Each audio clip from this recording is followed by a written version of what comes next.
67 drone দিয়ে ইউক্রেনে রাশিয়ার ব্যাপক হামলা।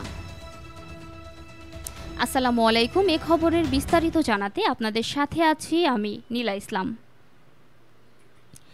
ইউক্রেন জুড়ে রাতভর ব্যাপক ড্রোন হামলা চালিয়েছে রাশিয়ান বাহিনী। তবে ইউক্রেনের বিমান বাহিনী বলেছে রাশিয়ার ছোড়া 67টি দূরপাল্লার ড্রোনের মধ্যে 58টি ভূপাতিত করা হয়েছে। কাতার ভিত্তিক সংবাদ মাধ্যম আল জাজিরার অনলাইন প্রতিবেদনে এ তথ্য জানানো হয়েছে। বার্তা আদান প্রদানের মাধ্যম টেলিগ্রামে ইউক্রেনের পক্ষ থেকে এক বিবৃতিতে বলা হয়েছে, রাজধানী কিয়েভে পার্লামেন্ট ভবনের কাছে ড্রোনের ধ্বংসাবশেষ পাওয়া গেছে।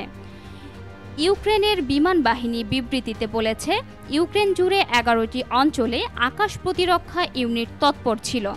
এতে আরও বলা হয়েছে, রাশিয়ার সীমান্তবর্তী 2 অঞ্চল থেকে শাহেদ ড্রোন ছোড়া হয়েছে। তবে এসব হামলায় তাৎক্ষণিকভাবে কোনো হতাহতের খবর পাওয়া যায়নি।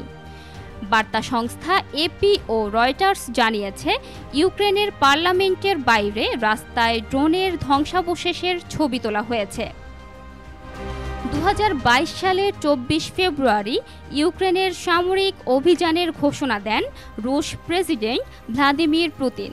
এরপর আজ পর্যন্ত টানা 2.5 বছরের বেশি সময় ধরে চলছে দেশ দুটির সংঘাত।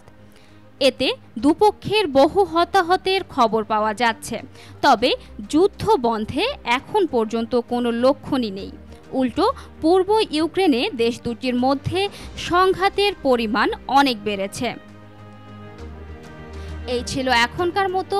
পরবর্তী সংবাদ দেখার আমন্ত্রণ জানিয়ে এখানেই শেষ করছি। ধন্যবাদ সবাইকে এতক্ষণ সাথে থাকার জন্য।